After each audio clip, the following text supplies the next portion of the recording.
apresentação.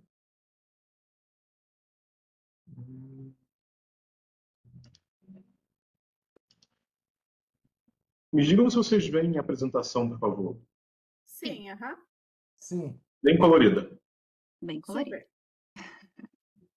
Vai dar uma animada na nossa noite. Ela só não está em modo apresentação ainda, professor. Tá bom, já vou botar. Ok. Agora sim. Tá? Eu não vou conseguir ver a carinha de vocês, porque no modo apresentação eu fico com a tela toda tomada pela apresentação. Então, se vocês tiverem perguntas, podem fazer quem está com o microfone, e quem não tiver, peço que a Marissa me avise, né, e leia para mim. Claro, claro. Podem Tá bem? mandar no chat, eu vou interrompendo. Aliás, eu já sei, não vou precisar. Eu achei aqui uma maneira de estar com a tela de vocês e fico vendo vocês e não a apresentação. Ótimo. Bom, então a disciplina ela começa com essa diferenciação entre moral e ética, né? Porque muita gente trata ética e moral como se fossem sinônimos, até mesmo textos oficiais trazem isso, né? Foi uma coisa que vocês mesmos já se perguntaram, algumas perguntas, assim, mas espera aí, né? Se não é sinônimo, isso aqui não deveria ser aquilo lá não deveria se chamar outra coisa e tal. Vamos ver isso aí, vamos ver sobre isso na sequência.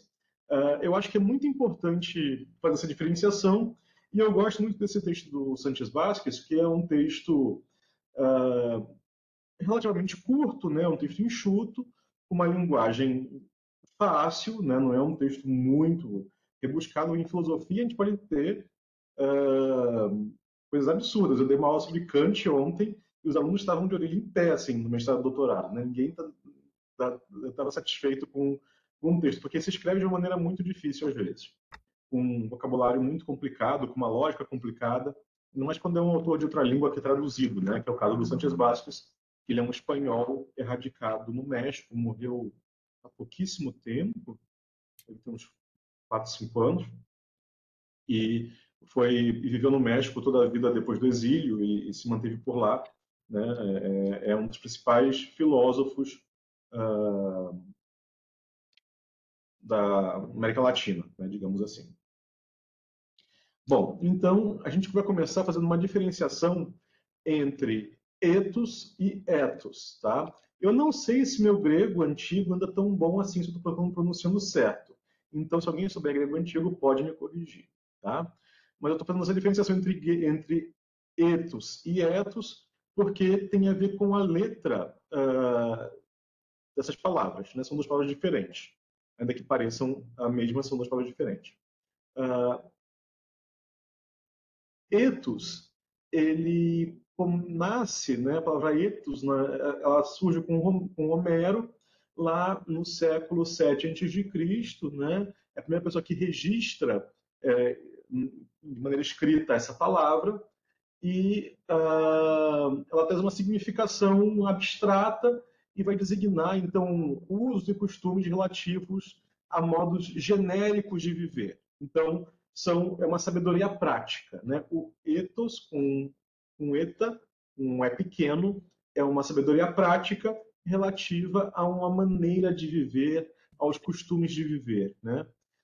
Enquanto o ethos é registrado pela primeira vez em Ésquilo, lá por mais ou menos 500 antes de Cristo, e ele vai designar mais ou menos a mesma coisa, só que tem uma diferença muito importante aí, que é aquilo que se impõe como uma tradição. Tá? Então, no primeiro, no ethos, a gente tem uma sabedoria prática, e no ethos, uma tradição, né? Algo que é corriqueiro e se impõe como uma tradição. Então, a gente vai ver que ethos, depois, vai ser traduzido para o latim como mors, né? M-O-R-S, mors. E esse mors tem a ver também com costumes, hábitos de um povo, com com coisas do cotidiano, né, com costumes cotidianos. Então, essa sabedoria prática, ela mais ou menos orienta o que a gente chama de ética e, pelo caminho do latim, do mors, a gente tem a moral, né, como uma imposição, um saber que se impõe a partir do que é habitual, do que é corriqueiro e do qual não se pode fugir, né? Ainda que essas palavras tenham a mesma raiz, que é a raiz sfet. Bom, seguindo para além dessa diferenciação, a gente vai compreender a diferença entre ética e moral a partir de problemas de ordem prática e problemas de ordem teórica. Tá? Então, vamos fazer uma diferenciação aqui entre problemas de ordem prática e problemas de ordem teórica. Os problemas de ordem prática são quais? São aqueles problemas que a gente precisa, com os quais a gente se enfrenta, a gente se depara no nosso dia a dia. Né? Então, se alguém me pede um favor, eu tenho condições de fazê-lo, mas não me sinto muito à vontade. É uma pessoa que é minha amiga. Eu devo cumprir com esse favor, apesar de não me sentir muito à vontade, ou devo expressar a minha vontade e talvez frustrar um amigo? Né? Então, tem problemas de que são dessa ordem prática. Se eu sei que que alguém está tomando uma atitude errada, né? Um colega de trabalho está tomando atitudes erradas, eu devo comunicar aos meus superiores ou devo considerar que não é um problema meu, que não é comigo, que não me diz respeito e ficar quieto? Esse também é um problema de ordem prática, né? São problemas que, então, a gente se enfrenta aí na vida cotidiana, nas relações entre sujeitos reais, né? Esses problemas, eles não afetam só a mim, mas também envolve sempre outras pessoas que vão sofrer as consequências dessa minha decisão. Né? Se eu conto para a chefia, né, para o superior, e aquele colega está fazendo alguma coisa que não deveria, eu estou afetando o colega, a chefia, outros colegas, até mesmo talvez toda o departamento, a organização, né, o setor. Se eu digo para o meu amigo que eu não posso, que eu não quero ajudá-lo, eu posso magoar aquela pessoa pode passar por necessidades de ordem pessoal, grandes, que, contando com o meu apoio, vão ser frustradas. Né? Então, são problemas morais, são esses problemas que afetam não só a mim, dizem respeito não apenas a mim, mas também a outras pessoas. Né? Para resolver, então, esses problemas, a gente recorre a alguma formulação, a algum juízo, né, a alguma ideia que nós temos incorporado no nosso ser como algo que é certo, justo ou bom. Né? Então, se eu prezo pela amizade, se eu prezo pelo companheirismo, eu provavelmente vou me sentir impelido a ajudar esse amigo, mesmo que não me sinta muito à vontade com aquilo. Né? Talvez eu até diga, olha, não me sinto muito à vontade, mas já que você quer, que você precisa, eu te ajudo. Né? Ou se eu entendo que o meu colega lá está incorrendo em uma falha moral, né, fazendo coisas que não deveria, e eu penso que eu preciso comunicar essa falha, porque senão eu posso me sentir corresponsável, né, me sentir como é que se fala quando a pessoa é ajudante do outro numa situação criminosa, assim? Cúmplice. Um cúmplice, né? Posso me sentir um cúmplice, obrigado, Angélica. Eu posso me sentir um cúmplice do colega que está lá fazendo alguma coisa que não deveria, não estou dizendo que ele está fazendo um crime, está dizendo que ele está fazendo alguma coisa que não deveria. Ah, e posso me sentir um cúmplice deles, dizer, olha, na administração pública nós temos princípios que norteiam a nossa atividade, né, a nossa atuação, e o colega está faltando com esses princípios. Cabe a mim, então, né, está lá no código de ética que eu devo comunicar à chefia sobre isso. Então, se eu não fizer isso, eu posso me sentir muito mal, né? Eu posso me sentir indo contra essa norma minha, né, que é uma norma que eu concordo, em que eu acredito, que eu aceito como válida, boa, justa, né, e me sentir muito mal com isso e depois também poder acabar repetindo, né, essa negligência em outras situações. Bom, então, todo problema de ordem moral, ele diz respeito a uma norma, a algum juízo de valor. Ou seja, a gente tem conjuntos de valores, né? Cada um de nós tem um conjunto de valores que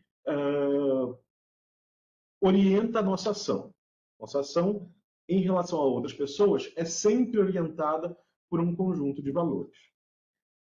E esses valores, eles funcionam para nós, eles operam para nós como se eles fossem, tivessem quase que uma força de lei. Tá? É uma norma mesmo, uma norma social. E a gente, quando faz isso, a gente está operando aquela norma, tornando real aquela norma, materializando aquela norma num ato concreto.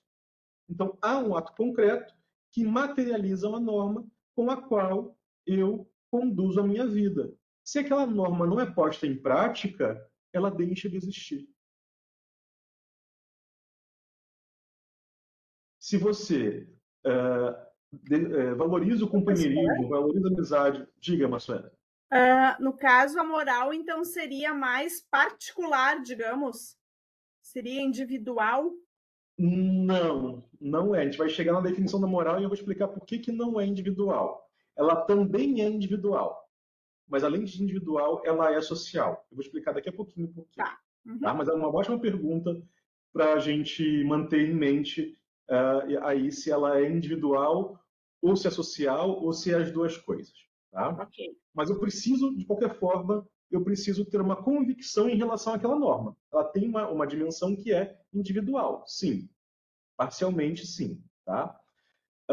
Bom, então, as normas morais se referem a um ato concreto de um sujeito real que desempenha, que performa aquela norma moral.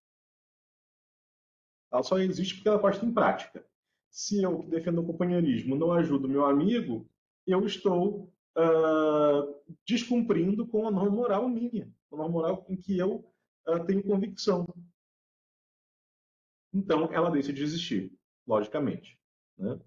Bom, mas, no entanto, há alguns problemas que não dizem respeito a um ato concreto específico, mas a todos os atos ou ao juízo de valor que embasa os atos.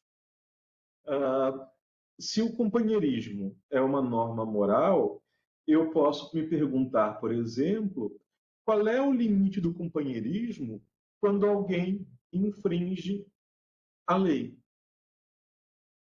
Qual é o limite do companheirismo se alguém comete um ato ilícito no trabalho?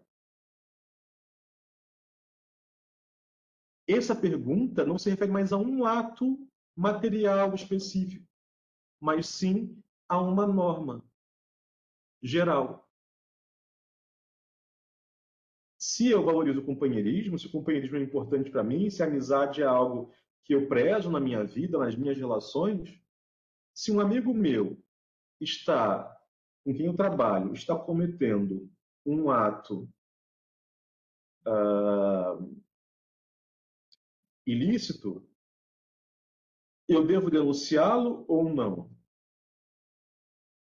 Sendo meu amigo. Essa mesma norma deve ser válida para qualquer pessoa que tenha um amigo que cometa um ato ilícito e ela sabe?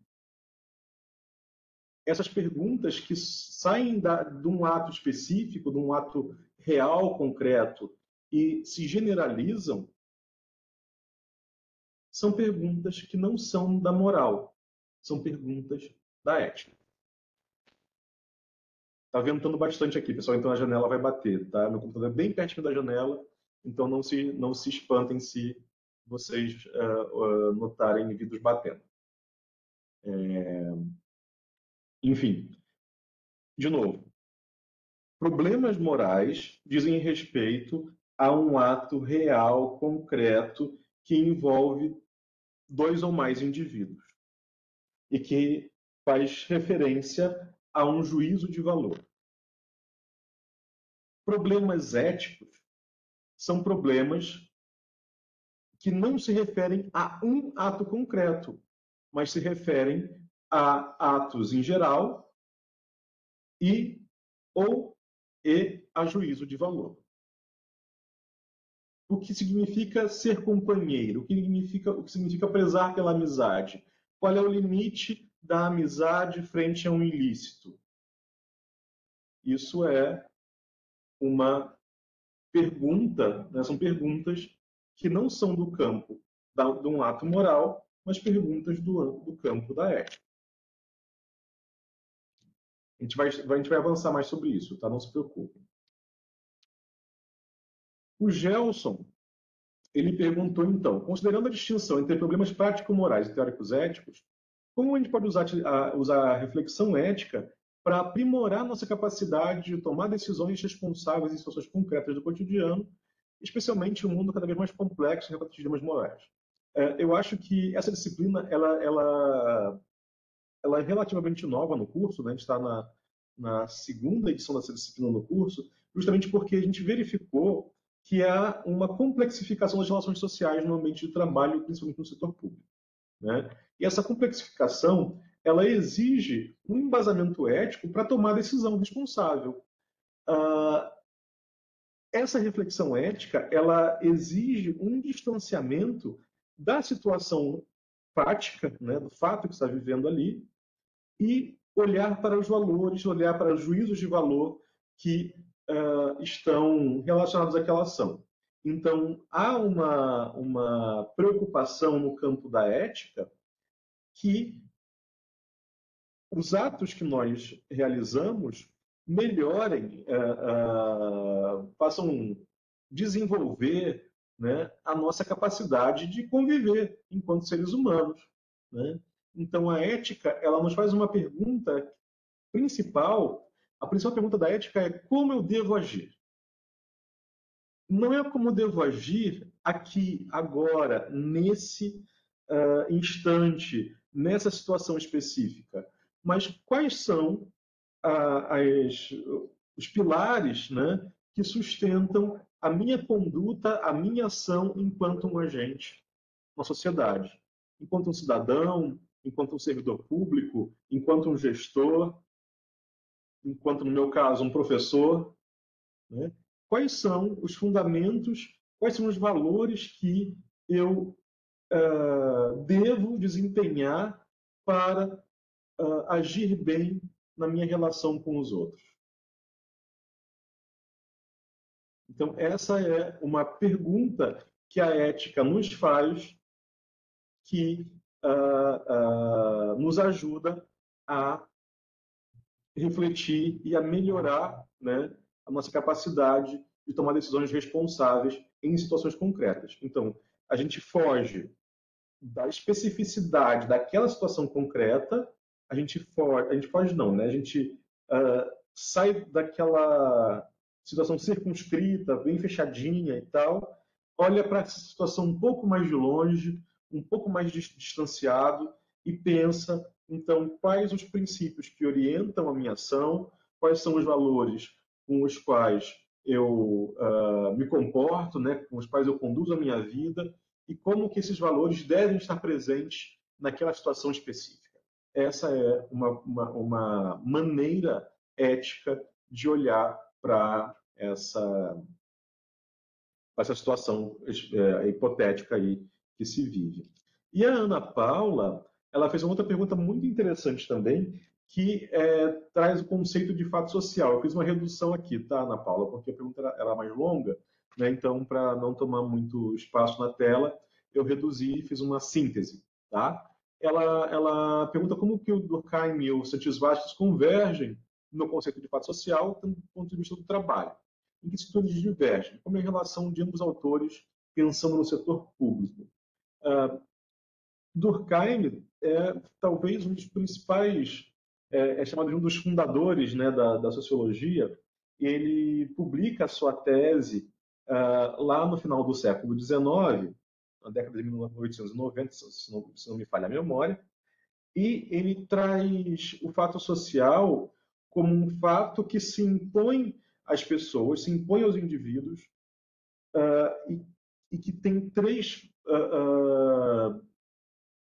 bases, né? A primeira base é uma certa coercitividade.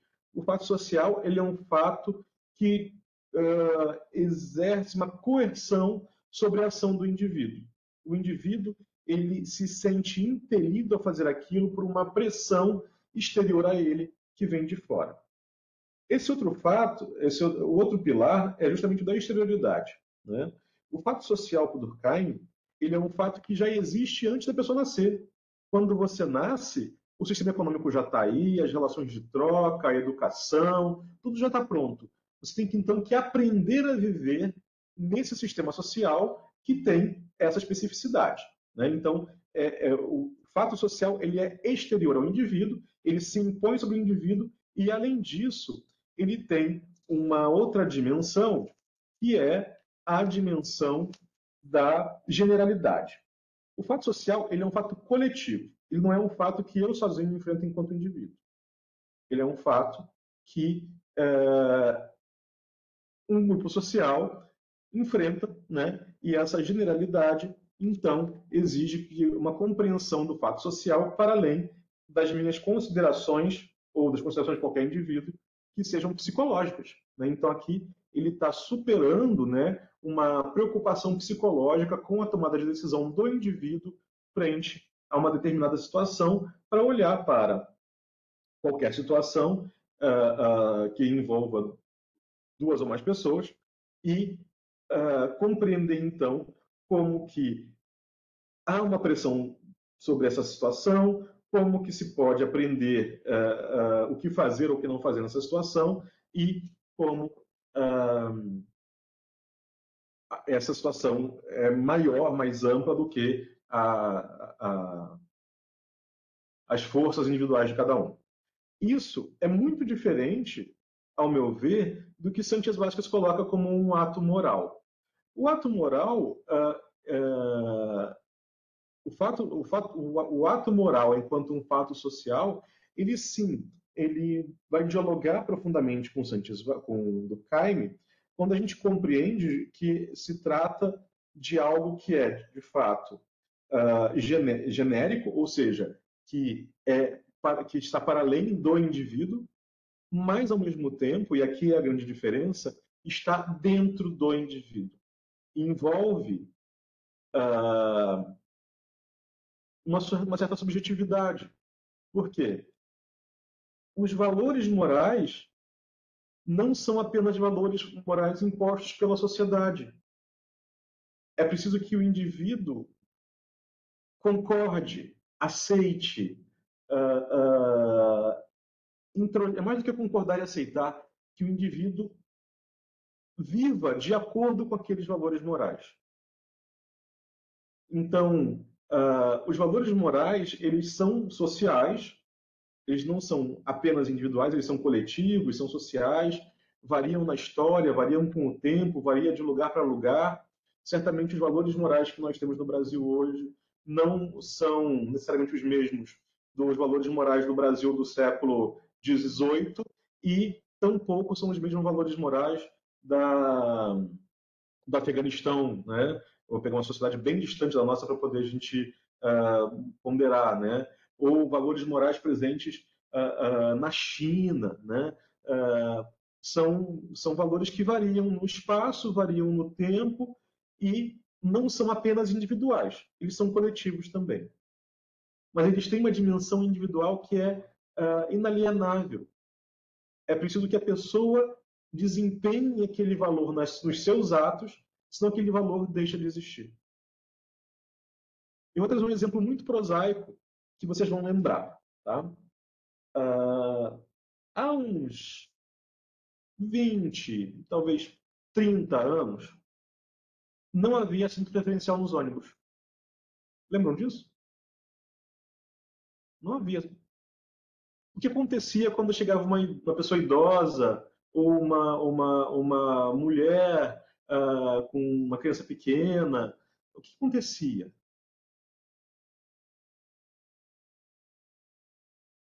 As pessoas se levantavam. Havia uma norma social que orientava as pessoas a se levantarem. Não precisava ter um adesivo lá dizendo esse assento é reservado preferencialmente para essas pessoas. As coisas foram mudando, a sociedade foi mudando e alguém começou a pensar: por que que essa velhinha está fazendo no ônibus no horário de rush? Por que que não está em casa nessa hora? Eu que trabalho o dia todo estou cansado, eu tenho que estar sentado, ela tem que estar em casa, não vou levantar. Ou por que que essa mãe com essa criança pequena está fazendo na rua uma hora dessa? Criança tão pequena, que perigo. Tinha que estar em casa, não vou levantar. Aí os fones de ouvido facilitaram ainda mais isso. Aqui a gente bota o fone de ouvido, finge que não está vendo para em volta e está tudo bem.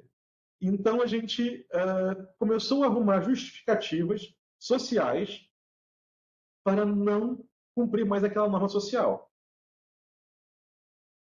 Aí se veio, então, uma legislação que obriga a pessoa a se ocupar aqueles espaços ali, levantar se vier alguém. Mas os outros lugares, se estiverem ocupados, provavelmente não vão se levantar. São poucas pessoas. Não sei se vocês têm o hábito de andar de ônibus. Eu tenho, não tenho carro, então eventualmente eu ando de ônibus. E eu gosto de observar isso. Para mim é um laboratório. Né? Eu no ônibus fico olhando, entrou alguém mais velho, vamos ver quem vai levantar. Tem uma pessoa cheia de sacola, vamos ver se alguém vai ajudar a segurar as sacolas. Né? E a tendência é que não, tá, gente? A tendência hoje em dia é que não. As coisas mudaram nos últimos 20, 30 anos. Mas isso é sinal justamente do que a gente está vendo, né? Do que a gente está falando, de que as normas morais, elas não são só impostas socialmente, mas elas são desempenhadas, acreditadas, mais que acreditadas, elas são uma convicção íntima, é isso. Elas são uma convicção íntima do indivíduo, do sujeito. Tá? Aqui a gente nunca vai falar em indivíduos, a gente sempre vai falar em sujeitos. Por quê? Quando a gente fala em sujeito, a gente está dizendo que ele é o autor da ação, que ele tem uma assinatura dele. Ele tem a capacidade de deliberar, de pensar, de raciocinar e tomar uma decisão. O indivíduo é uma categoria social que separa o que é o um do coletivo. Né? Aqui não, a gente vai falar de sujeito, porque mantém essa relação de cada um com o coletivo e também mantém essa autonomia, essa capacidade deliberativa de cada um. Tá? Então, vamos ter que falar aqui em sujeito. E, bom, seguindo. A ética, então, o Santiago está dizendo que, por ser por estar orientada por problemas mais gerais,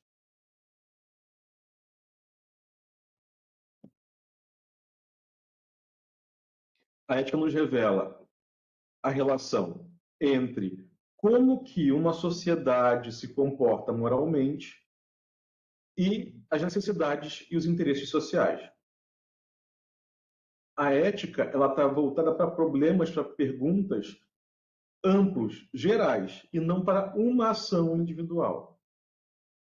Por a sua genereidade, ou seja, pelo caráter de ser genérica, a ética ela não nos serve para pautar a conduta individual de cada um de nós em uma circunstância específica.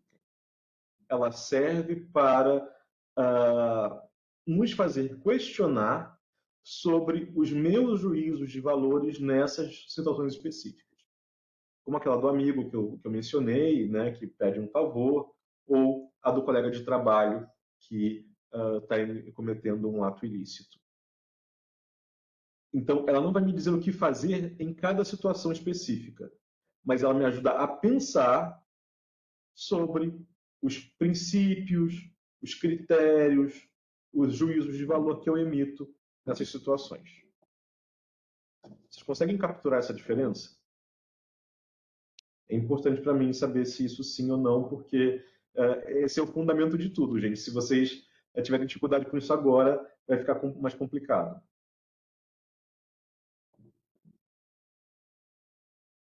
Sim?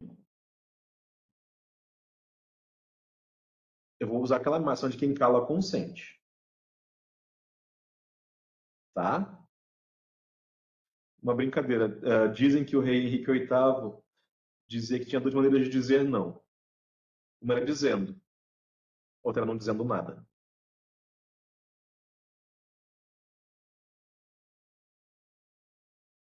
Mas eu vou acreditar que sim. Eu sei que vocês vão poder depois revisar o vídeo, assistir de novo, tirar dúvida, podem me escrever também, mas eu queria que a gente estivesse aqui nesse momento com clareza sobre essa diferenciação entre a generalidade, né, a generalidade da ética e a especificidade da moral.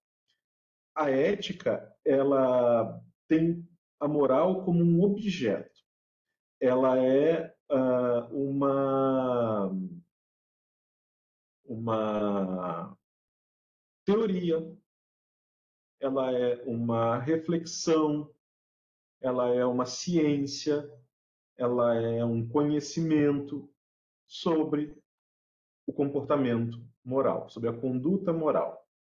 Poderia dizer que a ética é uma norteadora da moral? Ela pode ser uma norteadora ou pode ser uma questionadora da moral.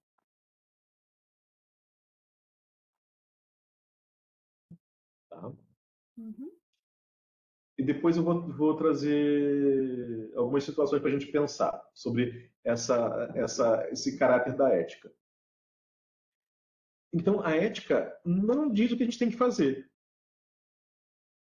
Ela nos diz quais os limites, quais os princípios, quais os critérios que determinada moral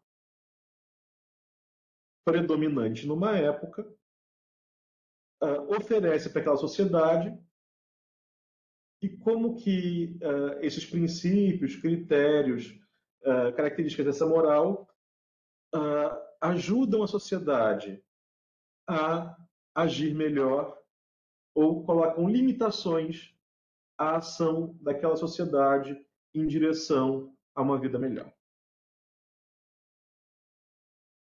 Então a ética ela vai buscar ali se a pergunta da moral é como eu devo agir, a pergunta da ética é como que a moral dessa sociedade faz as pessoas agirem.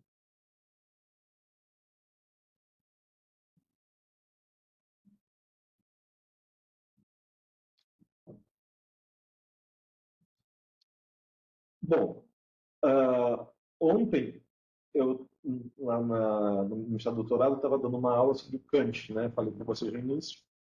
E o Kant ele tem uma formulação de ética super interessante. Ele foge muito do que a gente tem de geral sobre moral. Inclusive, a gente vai falar sobre o Kant no final da disciplina, lá no terceiro videoconferência. Um pouquinho só uma palhinha. E o Kant, ele diz o seguinte, você deve agir de tal maneira que a intenção que orienta a sua ação possa se tornar uma lei geral, válida para toda a sociedade.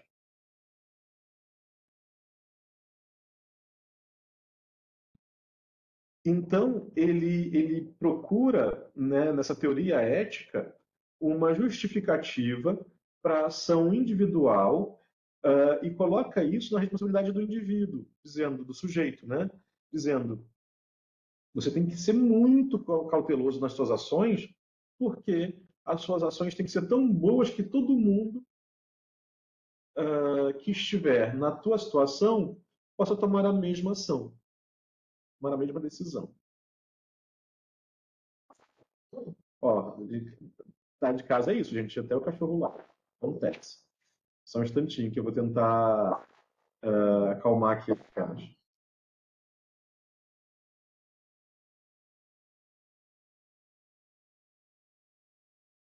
Acho que vai ficar tudo bem. Então, a teoria ética, a ética enquanto uma teoria, ela até pode ser uma justificativa ideológica da moral, determinada por alguns interesses sociais. Se a gente pensa, por exemplo, lá na Idade Média, né? A Idade Média, como vocês bem devem lembrar, impossibilitava praticamente a mudança das classes sociais. Havia mecanismos que impediam que um servo se tornasse um senhor, por exemplo, um proprietário de terras. E como que isso acontecia? Acontecia muito por uma pressão moral. Esses valores que operavam na moral daquela sociedade, né, eles estavam orientados por uma ética que era compartilhada pelas lideranças religiosas daquela época, daquele lugar, pelos príncipes, reis, senhores feudais, pequenos proprietários, que evitava a, a, a possibilidade da mudança social, né, da mudança de classe social. Então, a ética daquela sociedade da Idade Média, lá, a gente pensa no Reino Unido, na Inglaterra, né, na Idade Média da Inglaterra, era uma ética que justificava a manutenção daquela estratificação social. A gente pensa nas castas na Índia também. Né? As castas na Índia são uma maneira de dividir a sociedade que tem base lá em textos sagrados, mas que se reproduz cotidianamente na vida das pessoas. Essa estratificação social em castas, ela é uma justificativa também para manter alguns grupos em posições de poder mais dominantes do que outros. Então, a ética, às vezes, também funciona como uma justificadora do status social, né, da distribuição social, da condição social de determinada sociedade. Tá? Enquanto uma teoria, enquanto um conhecimento, ela pode fazer isso. A ética, então, é a teoria ou a ciência da conduta moral dos seres humanos em sociedade. Ela é a ciência de uma forma específica de conduta humana. Por que é a ciência de uma forma específica de conduta humana? Porque ela só se orienta a atos humanos que envolvam outras pessoas.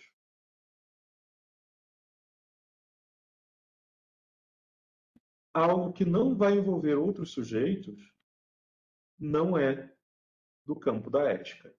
O que eu penso, né, se aquilo que eu posso pensar as coisas mais absurdas, mais terríveis, se eu não performo, se eu não desempenho aquilo que eu estou pensando, não é do campo da ética.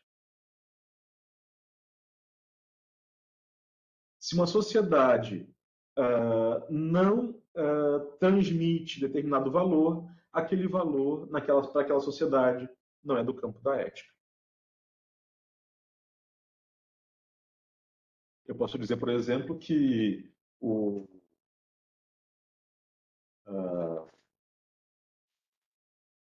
a moralidade ela não estava presente na administração pública do Brasil Imperial. Posso dizer isso. Por quê? É um princípio que só se materializa e só vem à tona na democratização do Brasil. Até então, isso não era, a moralidade não era uma questão para a administração do país, né, da nação, do Brasil Império. Ela é um valor e um princípio que norteia a nossa conduta enquanto agente público nesse contexto. No contexto de uma democracia representativa, orientada por uma Constituição. Tá?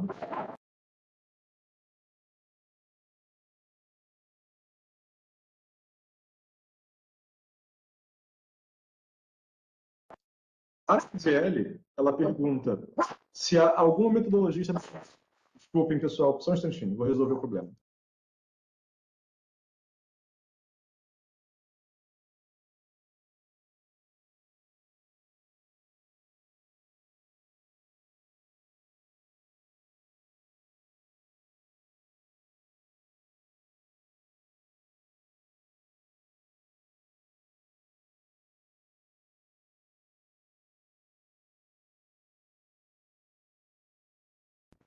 Desculpe pela solução drástica, mas foi inevitável. Tive que me ausentar um instantinho. A Graziele pergunta, então, se tem alguma metodologia estabelecida pela ética que permite a gente estudar valores morais que estão em mutação. Os princípios universais que orientam os estudos relacionados à ética sofrem alterações com o passar dos anos? Então, Graziele, a ética ela não tem um método, né? Não tem um método típico da ética. A gente tem algumas teorias éticas, a gente vai estudar algumas ao longo da disciplina, que vão estabelecer maneiras de fazer isso, né? De questionar sobre os valores morais que estão em mutação, como eles mudam, quais que deixam de existir, quais que surgem, né? Mas não há um método universal sobre isso. Os princípios universais da ética,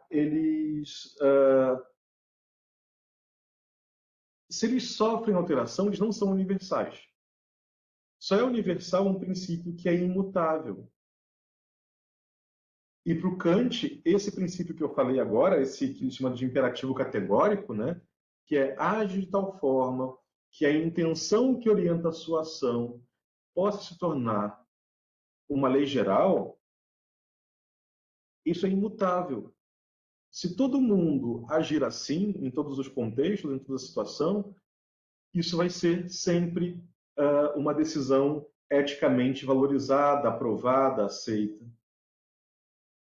Na perspectiva do Kant, tá? Eu estou falando aqui de um autor específico, né? Bom, e você me pergunta, então, o que a gente pode fazer? Qual é o critério ético que existe que nos dá condições de manter de se manter o mesmo em qualquer sociedade, em qualquer época, qualquer tempo?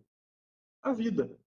A vida é a única coisa que se mantém na humanidade imutável ao longo do tempo, ao longo ou em qualquer contexto social. Então, a ética garante a manutenção e a reprodução da vida como algo que é o seu princípio. O princípio da ética precisa ser a produção e a reprodução da vida humana em sociedade. Não é da minha vida humana, não é da vida humana só de vocês, é da vida humana de toda a sociedade. Esse é o grande critério orientador da ética, o grande fundamento da ética, a manutenção e a reprodução da vida em sociedade. Né? E isso é válido para qualquer sociedade em qualquer passar do tempo. Né? Se uma sociedade afeta a produção e a reprodução da vida dos seus membros, ela está incorrendo num problema ético.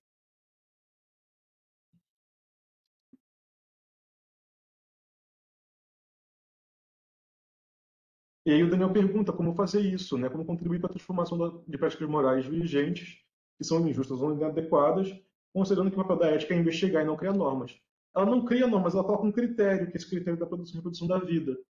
Com esse critério, eu posso fazer perguntas sobre uma sociedade, sobre uma moral, e organizar uma reflexão embasada por esse critério para justificar ou para julgar, né, uma moral específica.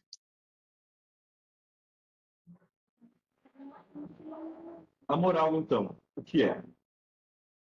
A moral, ela é uma forma de conduta humana que tem tanto um elemento normativo quanto um elemento fático. Ou seja, a moral, ela se refere a uma norma socialmente compartilhada e ela se materializa em fatos. Né? Um pouco isso eu já falei para vocês. Além disso, a moral ela é um fato social que só se dá em sociedade. Então, a moral não tem nada a ver com o que eu penso ou com o que eu faço sozinho que não atinge outras pessoas. Nesse sentido, até o suicídio, por exemplo, ele é um ato moral, né?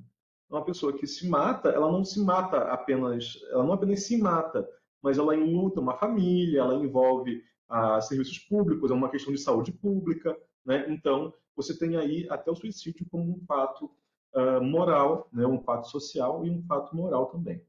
A Ana Daniele perguntou, né, como que a evolução das normas morais ao longo da história influencia na nossa compreensão atual sobre ética e responsabilidade individual na sociedade contemporânea, né? Então, eu acho um pouco, Ana, que isso está colocado de uma maneira bem clara pelo Santos Vasquez, que é as normas morais elas vão mudar ao longo da história. E a nossa compreensão do que é ser responsável individualmente também vai ser mudada. Como eu falei, o exemplo do ônibus era muito prosaico, mas acho que ele ilustra bem. Né? Há 20, 30 anos, um jovem, um adolescente, um homem se sentia responsável por ter que ceder o lugar a uma pessoa mais velha, uma mulher. E isso mudou. Né? Então, necessariamente, as normas mudam, elas vão mudar. E a compreensão do que é ser responsável também vai mudar em cada contexto. Né?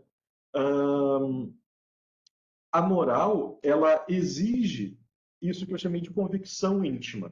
Né?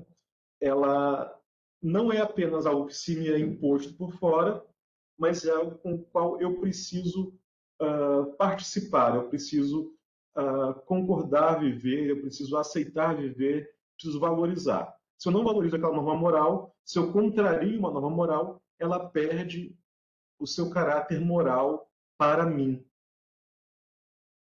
E é isso que vai fazer com que a moral mude, porque as pessoas vão abandonando determinadas normas morais por discordar dela. Quando alguém pensou lá na Idade Média, é um absurdo ser servo pro resto da vida, morrer servo. Quem diz que eu tenho que ser servo? Isso permite. Por que esse cara está lá, rei, no castelo, e a mulher manda comer brioches? Né? Então, não tem dinheiro para comprar um pão, como é que eu vou comer brioches? E quando alguém começa a se questionar sobre isso e desafiar normas morais e discordar das normas morais predominantes na sociedade, a gente vai ter cenários de uma evolução moral. A moral, ela evolui.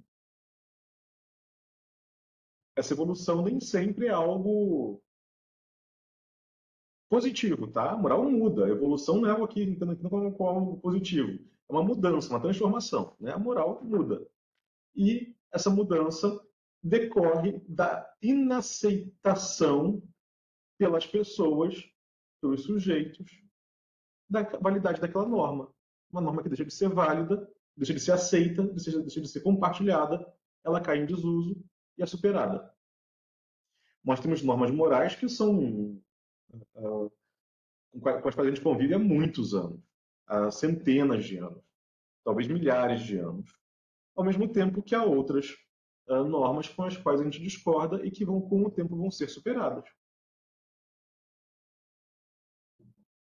E aí a gente vai ter essa necessidade de que haja uma convicção íntima da aceitação da norma. Porque só com a convicção íntima os sujeitos vão desempenhar os atos. Sem isso, os atos não vão ser desempenhados e a norma vai deixar de existir. E por isso, o Sánchez Vasquez vai dizer que o ato moral ele é a unidade indissolúvel entre motivo, intenção, decisão, meios e resultados. Né? Então, a minha orientação, um ato que eu desempenho, que alguém desempenha, ele tem um motivo, ele tem algo que levou ele que é a sua causa, a sua causalidade, ele tem uma intenção, ele mira a um fim, ele vai fazer uma decisão ali dos meios de que ele vai ser executado, né? Eu vou executar esse ato de que maneira, né? Afetando a quem vai ser beneficiado, quem vai ser prejudicado, que resultados eu espero, né? E como que esses resultados podem repercutir para outras pessoas. E aí você tem, então, essa constituição do ato moral. O ato moral, ele faz parte desse contexto normativo, então, e ele só tem sentido em uma comunidade. Se eu for lá para, talvez, para a China, né? Ou para o Afeganistão, e me levantar para uma mulher mais velha sentar no ônibus, talvez aquilo não tenha nenhum sentido, porque naquela sociedade aquele ato não tem sentido moral. Né? Então, os atos morais concretos fazem parte de um contexto normativo e só ganham sentido naquele contexto normativo. Se uma pessoa comete um ato sem querer cometê-lo, ou seja, se ela é forçada a cometer um ato, né? Se eu sou obrigado a cometer, aquele ato não é um ato moral.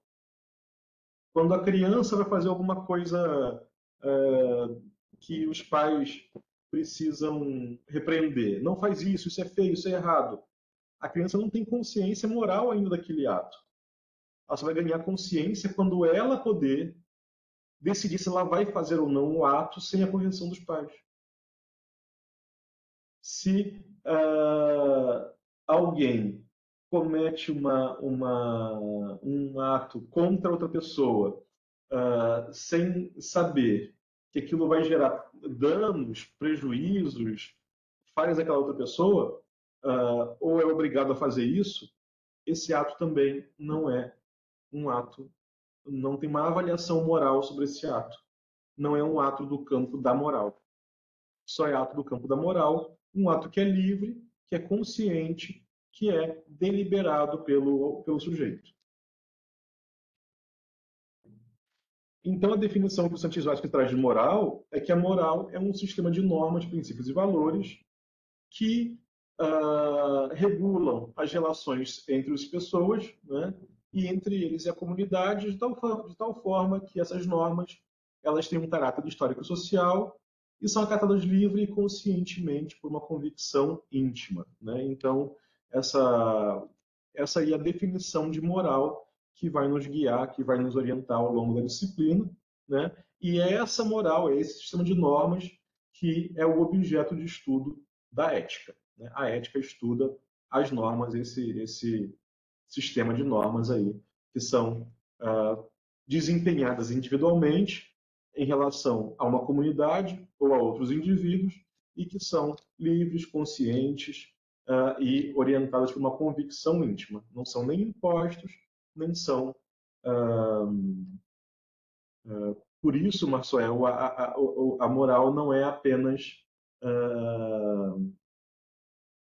individual. Ela tem uma dimensão histórica, social, que é dessas normas que existem em um tempo e que, em uma sociedade, em uma época, em um tempo, e que são compartilhadas entre as pessoas daquela época, daquela sociedade, e que são intimamente vividas, né, aceitas, compartilhadas por cada um. E até vendo toda a explanação, a política também pode interferir, né, na moral. Certamente. Tá. A política é o campo da moral para Aristóteles. Para Aristóteles, a política é o lugar da moral. Olha que coisa incrível, né? A gente vê hoje como dimensões tão afastadas, né? A política é uma coisa, a moral é outra, né? Mas não é. Originalmente não era. Então, quando ele escreveu o Ética Nicômaco, por exemplo, ele escreveu para o filho, que o filho dele um dos filhos se chamava Nicômaco, era para o filho dele se tornar um filósofo que fosse governar a cidade, a estado ali onde eles viviam, né? Governar Atena. Não era Atena, ele era de... Agora não vou lembrar, enfim, não importa, mas uma outra cidade-estado grega. E ele escreve isso porque ele queria que o filho, enquanto um governante, agisse de acordo com a ética. Né? Muito bacana. E aí você perguntou também, Marcelo, se a gente pode ter moral e não ter ética. Pode? Pode. A gente pode ter moral, a gente pode estar agindo de acordo com a moral, mas ao mesmo tempo ser antiético. Tem sociedades que são antiéticas. Se a gente tem como um critério da ética a vida humana, a produção e reprodução da vida humana, há critérios que são antiéticos dentro da sociedade. Uma sociedade que impede mulheres de estudar, por exemplo, uma sociedade antiética, uma sociedade que proíbe que as pessoas possam realizar seus vínculos afetivos, sociais, uma sociedade também antiética, porque vai tolher a individualidade, os valores, né, os sentimentos humanos. A Vanusa fez uma pergunta bacana também, que da influência da ideologia dominante sobre a moral, né? Essa influência existe, mas Vanusa, essa influência é enorme ainda hoje.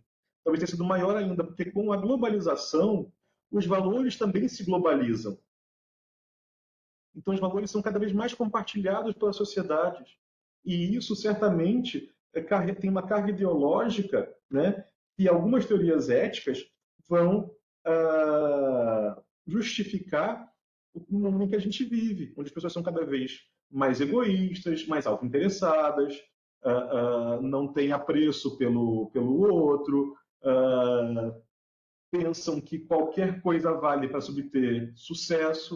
A gente nunca sabe o que é sucesso, o que significa a palavra sucesso, né? Mas qualquer coisa vale para ter sucesso, né? A gente tem uma sociedade absolutamente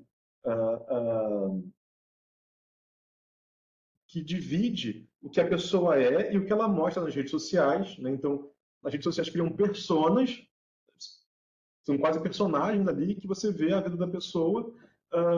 Hoje até se fala em positividade tóxica, em coisas assim que aquilo não é a pessoa, ela não é aquilo, mas na rede social mostra só aquilo, né? E isso gera uma valorização de alguns atributos, de alguns valores que não são necessariamente bons para a vida ética das sociedades, mas que são compartilhados, né? O Rafael Brown também fala sobre a cultura ética e ele traz alguns exemplos, né? E é isso, comporte-se da maneira que você esperaria que o servidor se comportasse se fosse entrando na repartição pública. Isso parece simples, realmente não é, até porque isso vai afetar diretamente a convicção íntima das pessoas, né? Eu não posso me comportar como eu gostaria que se comportasse comigo, porque eu não sei como outra pessoa gostaria de se comportasse com ela também. Então, isso vai gerar um relativismo ético que é muito perigoso. Bom, lá no está a aplicação dos conceitos da prática da gestão pública, né? Especificamente no Código de Ética do Servidor Público. Eu vou apontar algumas questões aqui que vocês trouxeram, né? A Geisa pergunta se os comitês de ética não deveriam se chamar comitês de moral. Sim, eu concordo com isso. Eu prefiro inclusive, chamar de comitês de conduta, tá? Porque o que está olhando não é a moral enquanto uma norma, mas a conduta do sujeito em adesão a uma norma moral. Então, eu trabalho sempre com a expressão de códigos de conduta e não códigos de ética, porque a ética não pode ser codificada, né? Isso é um erro teórico enorme. A ética não deve ser codificada, mas sim que você vai normatizar a conduta humana. Muito boa pergunta, Geisa. A Josiane pergunta se uma gestão que, por exemplo, a transparência é uma gestão mais ética. É uma gestão talvez mais moral, de acordo com os critérios da moral predominante na nossa sociedade hoje. Se ela é mais ética, não sei. Temos que pensar um pouco mais sobre isso, talvez. Essa é uma pergunta boa para a gente discutir lá no bate-papo, lá no fórum. O Fagner pergunta até que ponto, então, a exposição da vida privada e redes sociais na mídia pode afetar a reputação, carreira no servidor público, né? E como que a gestão pública pode balancear a necessidade de manter a imagem institucional sem invadir a privacidade individual. Essa pergunta, Fagner, é super difícil de responder. Eu sempre lembro de uma frase de um autor que eu gosto muito, que é o Prestes Mota, que é um autor dos estudos organizacionais, né? Que ele tem um livro chamado O que é Burocracia. E ele vai falar de como que a pessoa vai se comportando de acordo com o cargo que ela ocupa, né? Então, ocupar um cargo vai exigir que a pessoa mude quem ela é.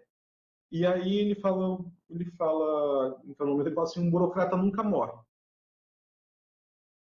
Porque ele nunca chegou a viver. né? Então, tem uma diferença aí entre o que é do foro íntimo, do foro privado, e o que é do foro público. Em tempos de rede social, algumas pessoas até têm duas redes, né? Tem uma que é a rede pessoal e outra que é a rede mais social mesmo, de fato, né? Tem dois perfis e tal, para tentar fugir um pouco disso. Bom, é um desafio do caramba isso, sabe? Porque a necessidade da administração pública é de garantir uma imagem institucional, né? E fazer isso sem que a pessoa imponha aos gestores, aos trabalhadores dos servidores públicos, como se comportar na sua vida privada é difícil. Então, eu conheço pessoas que falam assim: ah, não posso postar sobre isso, não posso. Ou tá numa festa, não me marca, porque senão no meu trabalho vão ver e eu não quero que saibam que eu estou nessa festa, né? Eu acho que tem limites aí que precisam ser certamente discutidos e a gente pode fazer isso também no nosso fórum. Pessoal, por hoje é isso. Foi corrido agora o finalzinho, mas acho que deu conta de tratar de tudo do tema.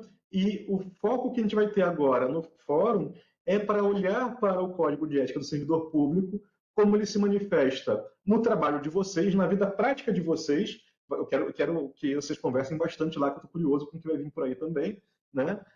Vou dar uns pitacos também lá no fórum e olhar então para isso com esse referencial que a gente discutiu agora na videoconferência. Alguma dúvida, algum comentário, alguma pergunta, uma curiosidade? Professor, Geisa, Oi, Geisa. fiquei com. Tudo bom? Eu fiquei com uma dúvida. Há pouco o senhor estava falando, deu um exemplo, assim, em sociedades onde, por exemplo, a mulher não estuda, alguma coisa parecida com isso, né? E aí o senhor diz assim: isso não é ético. Aí eu fiquei um pouco na dúvida, porque assim, considerando o raciocínio, eu estava, a princípio, né, que estava vindo assim, estava ok para mim, a moral é uma coisa mais de uma ordem prática, né? O próprio, gostei ali da sugestão do código de conduta, né? Porque, enfim, o que que é o Uhum. certo, o que que pode, o que que não Sim, pode, né? Então, isso passa ali pelo campo da moral. E a ética isso, é um refletir sobre isso. Então, quando a exato. gente diz assim, né, determinadas condutas, normas que dizem, né, o que é ético, o que não é ético, isso então me soou um pouco estranho, sabe? Então, assim, a mulher, numa sociedade onde a mulher não pode estudar, é, não é ético. Tá Sabe, bem, eu vou fiquei um pouco na explicar. dúvida, não Uhum. sei se me fiz Sim, eu entendi, Geisa. entender Obrigado. Eu acho que a bagunça na minha cabeça que criou, não, eu sabe? entendi, sim. Não, você fez o raciocínio correto. Acho que talvez eu falei muito rápido sobre isso. E é bom que eu tenha a Eu oportunidade posso, de oi, esclarecer. desculpa, eu Oi, posso emendar, aproveitando claro. eu ainda fiquei com algo, com uma, eu fui uma dúvida um pouco mais além ainda, assim. A gente pode, assim, dessa perspectiva do autor aqui, que ele traz a ética para um campo mais da cientificidade, né? Do Uhum. cientificismo, assim. Também como uma produção cultural, a gente pode considerar algo assim tão transcendente da sua determinação cultural, a ética pode se propor a um universalismo dessa forma, se não, assim, e não considerá-lo de um ponto de vista cultural, ou seja, a ética também como reflexão. Claro que ciência, a gente vai falar de cientificismo, a gente está falando de sociedade ocidental, né? Mas ainda assim, é um ponto de vista ocidental, dá para transcender tanto assim. Eu acho que um pouco também nessa linha da Geisa, assim. Talvez pela nossa formação em Excelente psicologia, pergunta. né? Acho que tem muito a ver as perguntas, né? Ainda que a formulação tenha sido você pegando mais pela questão da cultura ocidental, de modo geral, e o cientificismo como um valor dessa cultura, né? E a Angélica e a Geisa pegando pelo lado da. Peraí, como eu posso julgar que algo é ético ou antiético se é uma norma, né? De novo, o autor ele trabalha com uma perspectiva que ela é transhistórica, né? Então, ele procura algo que vai ser útil, que vai valer em qualquer sociedade, em qualquer contexto. Esse é um desafio que ele se coloca, tá? Bom, aí ele pode ser que ele esteja se desafiando demais, talvez, mas eu entendo o argumento dele. É que, bom, se a ética. Primeiro ele tem que tornar a ética invariável. O que ele faz primeiro é tornar a ética invariável. Porque se ela for variando a cada instante, a cada momento, a cada cultura, ela vai ser uma moral apenas, e não uma ética. Tem essa diferença. Então ele está tentando estabelecer o que é um conhecimento sobre algo do objeto que se conhece. Né? Então, é como se eu dissesse, bom, a física não são os fatos físicos. A física é a ciência que estuda os fatos físicos, os fenômenos físicos. Né? A sociologia não são os fatos sociais. Ela é a ciência que estuda os fatos sociais. E aí ele vai buscar um critério que no texto dele não fica muito claro isso. Isso é desenvolvido mais por outro autor depois, que é buscar qual é o critério, então, que seja transhistórico e válido para qualquer sociedade, em qualquer contexto. E eles chegam à conclusão de que é a vida humana em sociedade. Esse é o único elemento que é invariável ao longo de tudo que a gente já conheceu da história, em qualquer sociedade, em qualquer contexto, a vida humana em sociedade. Né? Então, ele trabalha com a vida humana em sociedade como um critério. O que é ético é aquilo que possibilita florescer, melhorar, né, a vida humana em sociedade. Tá, professor, Sim. eu poderia formular que a ética é justamente o que, nesse sentido, né, ela vai permitir que existam diversas, aqui entre aspas, morais diferentes dependendo de cada cultura. Ela reconhece Isso isso. é permitido pelo fato de que a ética é esse balizador, sei lá, esse foco, né, que a gente usa para definir a coletividade ou a vida humana, enfim. Sim, exatamente. E a moral sempre vai fazer a pergunta: como eu devo agir? A ética não vai perguntar como eu devo agir. A ética vai perguntar, partindo do princípio de que devemos produzir e reproduzir a vida humana em sociedade, em comunidade, nem sociedade, é comunidade, né? Produzir e reproduzir a vida humana em comunidade,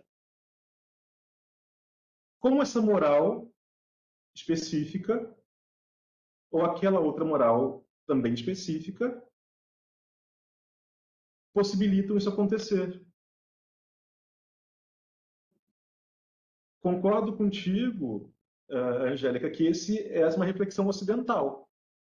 Concordo, ela é uma reflexão ocidental. Mas no limite da ocidentalidade dessa reflexão, ela ainda assim se propõe como algo mais amplo do que o próprio ocidentalismo, por assim dizer. Ela se propõe a isso. Se ela alcança, não sei. Mas é uma proposta que ele se faz. E aí, Geisa, por que a sociedade que proíbe as mulheres de estudar, ela tem um problema ético?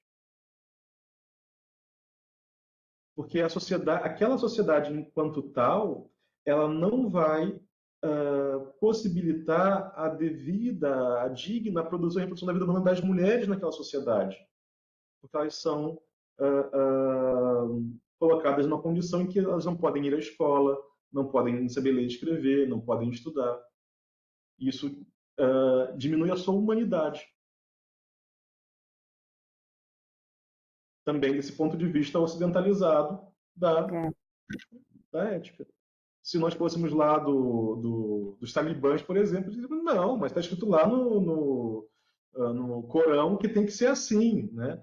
Bom, mas nós não estamos. Ele está olhando como um olhar, de fato, latino-americano, né? Para problemas que são transhistóricos. Ele pode incorrer em algumas falseabilidades da sua tese? Sim, pode. Isso é de qualquer conhecimento ser falseado, né? Diria já o Thomas Kuhn, né? Gente, mais algum comentário, alguma dúvida? Muito bom, gostei muito da nossa conversa de hoje, gente. Achei que foi bem produtiva e nos permite bastante material para avançar na discussão no fórum.